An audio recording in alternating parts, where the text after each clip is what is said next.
Institute of Technology in Trondheim.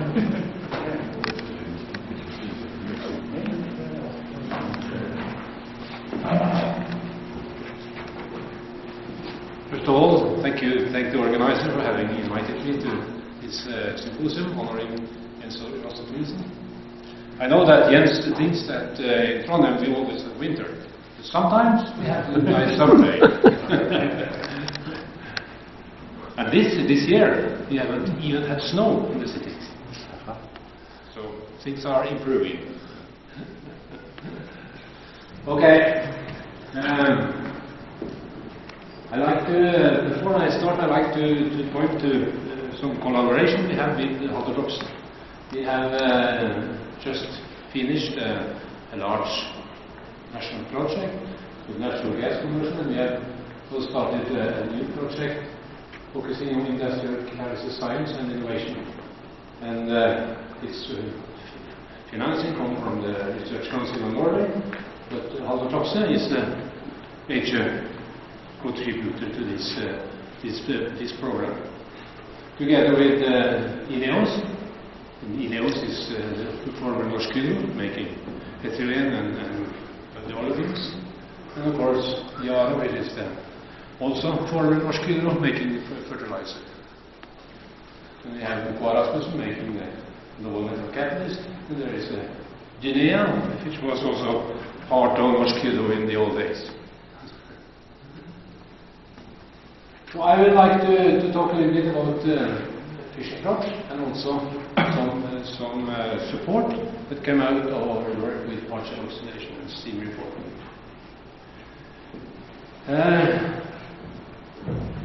I also have this book in my office. It's been there since the middle of the 90s and the middle of the 70s. And at the end of the 70s, we had David Trim was a professor at our department, and from that time on, we have learned very much about Jens' work in steam reforming and nickel catalyst. We, as you know, in Norway, we have a lot of natural gas in the North Sea, and also up in the north, very close to the Russian border. Some of these gas you take ashore, here in outside Trondheim, outside Bergen, so. But it's not very much chemistry done on this. We have a methanol plant. We have take out the C2 here and send it to the INEOS and Yara's factories. But after that also it is sold up in the north. Of course, there is no pipeline to the main market. So here they make LNG, and LNG was planned to be sent to the US, but I don't think any ship has gone from this plant to the US. But they send it the other way to Asia. And now with the global warming, you can even send a ship throughout this area north of Russia. But in the 70s, when they discovered this natural gas, of course, we at the universities we got a lot of money for studying natural gas. But even before that, we have started to look at methane, because in Norsk Hydro in the old days they made their acetylene from carbide. And carbide, acetylene made from carbide is not the cheapest way of making acetylene. So let me start a little bit with the Fischer-Tropsch synthesis. As we have already heard, this is cobalt, iron, ruthenium, nickel. This can be used as catalyst. Most of our work is done by cobalt. And this is the part of the process we have focused on, and in particular about the fission. If this is a polymerization mechanism, it can be the product distribution can be only dependent on the chain growth probability. And you see there is only two products you can make with the high selectivity. It's the methyl and it's the waxes. since we use methane as a raw material, it's no use of making methane again. So we, of course, focus our work on the waxes, on the higher hydrocarbons. And these higher hydrocarbons we need to upgrade, hydrocrack back to diesel with an excellent quality and some cost. Now, yesterday we heard a lot about the detailed mechanism of the Fischer-Tropsch. I will not go into any details, but I suppose it is assumed that this polymerization mechanism, that the C1 unit is added to the growing chain. And then all this, in every N atom, you can have an adsorption as an N paraffin or as an olefin. And the olefin can of course be hydrogenated with a paraffin. If you get a paraffin, it's out of the chain. The olefin can be reabsorbed, but from the presentation yesterday it was said that this is not very truly that this will happen. And of course you can have a lot of different reactions, glands, olefin, paraffins, and so on and so on. But I like today to focus my work and my discussion only on this simple picture. C1 unit is added to a growing chain. At each point you can have the termination by producing normal paraffins, or you can have making olefins, but the olefins can either be reabsorbed or they can be hydrogenated to the paraffins, or they can be leave the reactor itself. See, ever since the discovery of this process, this has been a discussion about the initiation, about the mechanism. Fischer and Tropsch, I thought about this carbide mechanism, the CO absorbed on the surface and dissociated in the carbon and oxygen. Since then there has been insertion of carbon monoxide, and there has also been several mechanisms involving hydrogen in order to get the absorbed carbon monoxide. So the thing I like to stress very hard is, if you have a cobalt catalyst, water is a major product, of course. All oxygen from the CO is taken out as water. Not as carbon dioxide, but as water. And water has a large impact on the reaction, as I will show later. So please keep in mind that water is a major product in this area.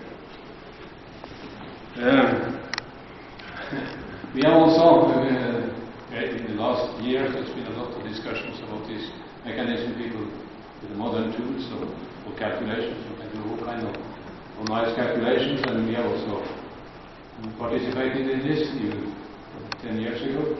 And I think, and we are pretty sure, that hydrogen plays a key role in the absorption of the carbon monoxide. It's called an hydrogen-assisted CO dissociation. And then you can form methane directly from this intermediate or from this growing chain. We think that this depends on the cooperation and on the reaction mechanism. Let me say a little bit with this table. It's an open table, but I think it tells you the most about this reaction. First of all, we have tested different supports: alumina, silica, titanium. And it is very important that these supports are pure material. Even this commercial alumina, some of this commercial alumina contains small amount of sulfur, and then you will see that immediately on the rate, not on the selectivity, but on the rate. We also tested some cobalt supported carbide, silicium carbide. The activity was extremely low due to the contaminants of alkali in the silicium carbide. They use alkali to produce silicon carbide with high surface area. So the second thing is that if you want to compare, you have to compare a constant conversion. As I will show later on,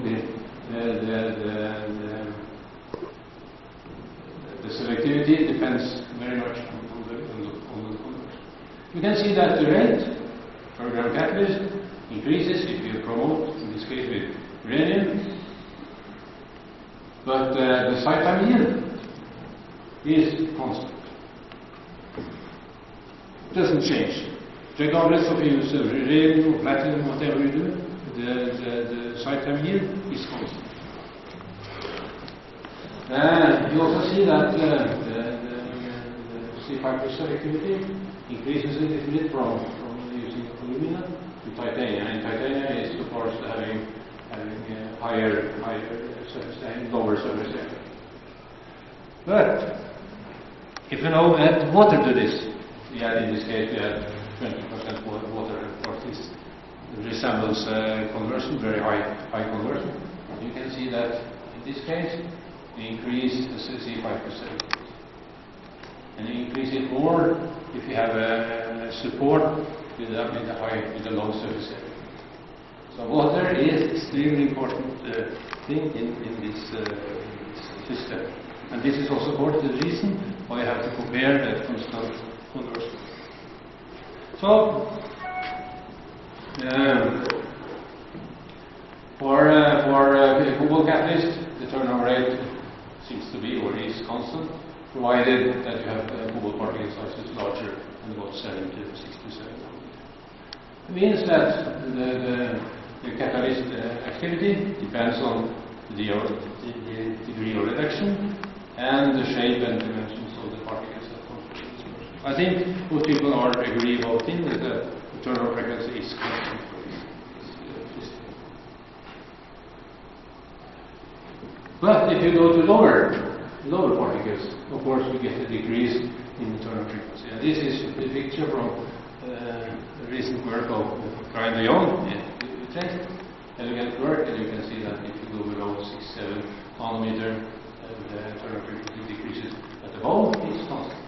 It's constant for many different conditions, for 1 bar, 2 bars, and even for 30 bars. So in all cases, if you are below 6-7 nanometers, the turnover frequency reduces with the particle size. Above, it's constant. And in Trondheim has been so happy to work together with De Jong with some transient kinetic works. And from this transient kinetic, we think that the lower turnover frequency with small particles could be caused by blocking of edge corner sites and lower intrinsic activity of the small terraces. Let's try to be shown in this picture. This is cobalt supported on carbon nanofibers. It's easier to study than this model system. Okay, so let me then go to the selectivity. This is some plot we have done together with people at Statoil.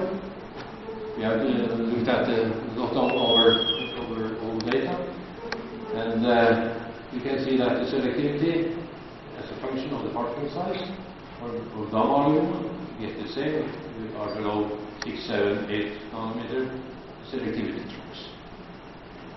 Above that, it's about constant. Maybe there is even a peak in this area. But if you go to alpha alumina, you get much better selectivity. And alpha alumina, of course, has a lower surface area, larger pores, pores, and they get much better selectivity in alpha. So this indicates, of course, that the pore size is extremely important, and it is. But unfortunately, we also did some work with different aluminas, gamma, delta, theta, alpha. And you can see that theta alumina gave better C5 selectivity than the theta. It should not have done that if it was only the pore sizes detected the C5 selectivity. This also confused us a lot, and we have spent a lot of time afterwards to look at different supports, covered with supports with silica and so on and so on. But still, this is somewhat mysterious. And of course, the mass transfer effects are important in diffusion system. This is try to illustrate the core. You have the product, the reactants are in the gas phase. They have to diffuse into the pores, into the active site. You have the products, they have to diffuse up together. And the catalyst pores, they will be filled with liquid products, with higher hydrocarbons and water. Maybe I don't know quite sure what the condition water will be in vapor or in the liquid phase, but anyhow, the higher hydrocarbons will be in the liquid phase. In the liquid phase, the diffusion is much slower than in the gas phase. So mass transfer effects are very important. And you can see it here very clearly. We have studied different particle fractions, measured the C5 selectivity, try to indicate the average diffusion rate. You can see that the rate, the relative rate, is not that very important, very dependent on the diffusion rate or the particle size. But the selectivity is very, very dependent on the diffusion. Of course, there is, when you have a diffusion, you change the carbon monoxide hydrogen ratio at the active site. And we have also done exactly the same measurements with the monoliths, where you can put on different layers on the inside of the monolith, and you get exactly the same picture. Diffusion is not very great, it's all the same, but selectivity, of course, depends very much on the diffusion. Okay, Holmen is found out the perfect support, give high selectivity to the C5. But there is one problem with this alpha alumina, and you cannot use this in a slurry reactor, because the mechanical strength of these particles are very, very poor. And you can see here, this is some diabatic from Statoil patent. You can see that for an alpha alumina.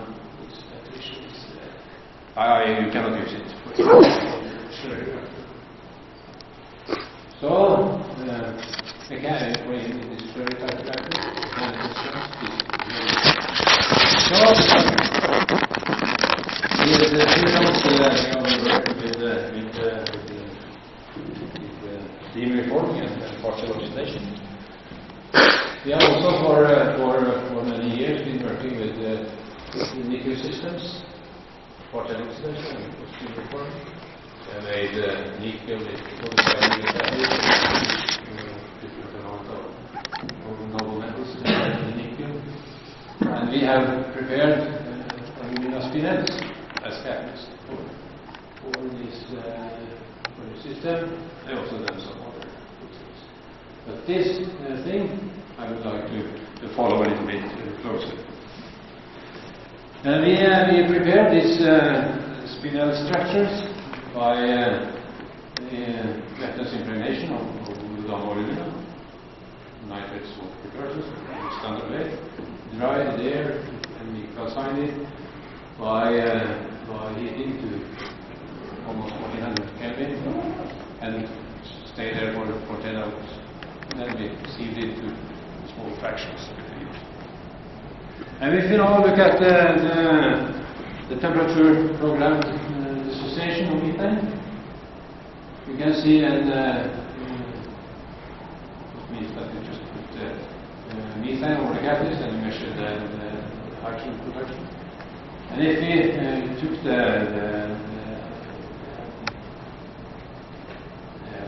spinel material, did not make any reduction, you can see that we had to heat it up to about 900,000 degrees Kelvin before we get some evolution of hydrogen. But if you reduce this material at 1070 Kelvin, we get a very active catalyst for methane dissociation. Even started at 600. And we produced a nickel catalyst supported on these spinel structures, and they were very active for partial dissociation. And if you do that, this temperature probe TPR of this nickel aluminate, you can see that we can heat it up to about more than 1000 degree without nothing happens. There it initiates and we get a high temperature. So this nickel aluminate spinel catalyst, if you now treat them at hydrogen at 1073 K for 2 hours, they produce the active catalyst by creating small metal particles. But this spinel catalyst exhibit very high stability and performance in partial oxidation. But the nice thing is that if you now measure the attrition of these, the mechanical strength of these catalysts which contain nickel, 7%, 10%, you can see they are very mechanical, have a very good mechanical strength. And they can be used very, very nicely in stereo. But the question, of course, is if this nickel will have any influence on the catalysis.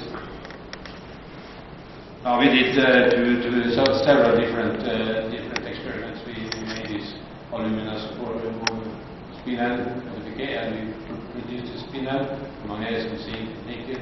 We also made these catalysts, we add these nickel, magnesium, zinc as promoters. But this is the most important and what I will focus on. And just to see that this we improved the attrition properties by modification. This is our starting material, the gamma alumina, and this is the alpha alumina. Just we produced it from gamma by heating to high temperature. If we do the spinel structure, here with the 5% nickel, you can also do some magnesium. You can see very good attrition properties of these supports. Very good properties. And then we took, of course, this into our lab reactor and measured the C5 selectivity. And you can see for these spinel structures, zinc modified, magnesium modified, and nickel modified, very good selectivity. The same selectivity as obtained with alpha. But if you use them as a promoter, you can see that you get very bad results. So we have also looked at the reactivity, and you can see that nickel is was supported on the nickel spinel structure, gives the same results as if you have cobalt supported on alpha. So at least in our tests, you have no influence on nickel in catalysis. I will not do any discussion with the deactivation. We have spent a lot of time on deactivation. And in fact, these structures, this cobalt on these spinel structures, they are very stable, so very stable. In fact, sometimes you can think about that they deactivate less than on the normal alcohol. I'm not sure if that's correct. This is the very strange thing with this system is that if you put them in the microreactor, as you heard the first presentation yesterday, these catalysts deactivate less in the microreactor than in the fixed bed. I don't know why. But I have tried it several times. In fact, they deactivate less. Of course, my best memory with Rostrup-Nielsen is the gas conversion meeting in Lyon. I get congratulations from Jens. It was a nice moment in my life. And of course, then I will also end with inviting you to the next Natural Gas Symposium. It will be in Tromsø. And Tromsø is far, far, far up in the north. I think that the latitude is about the same as Prudhoe in Alaska. But we are close to the sea, and in June it's usually a very nice weather there. And at that time you will not see the night. This is the sun all the night through. So, thank you.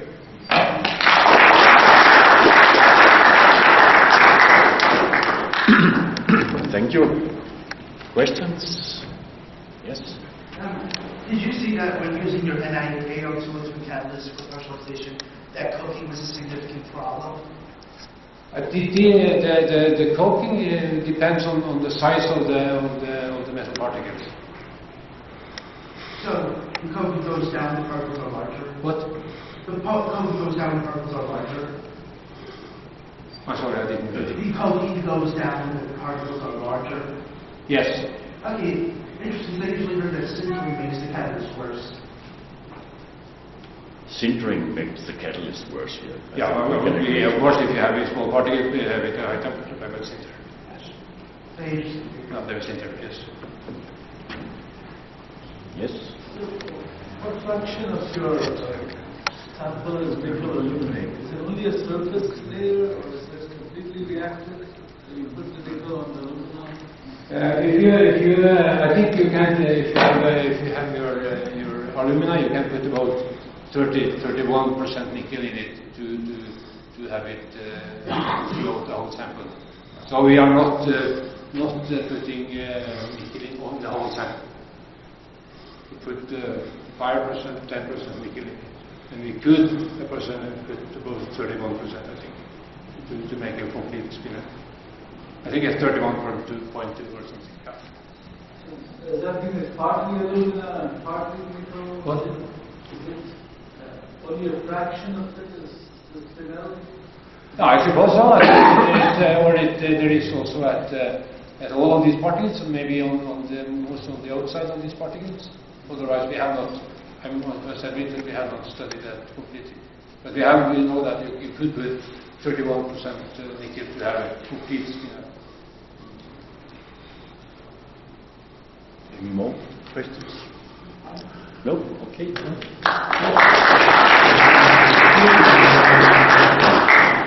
And the next speaker.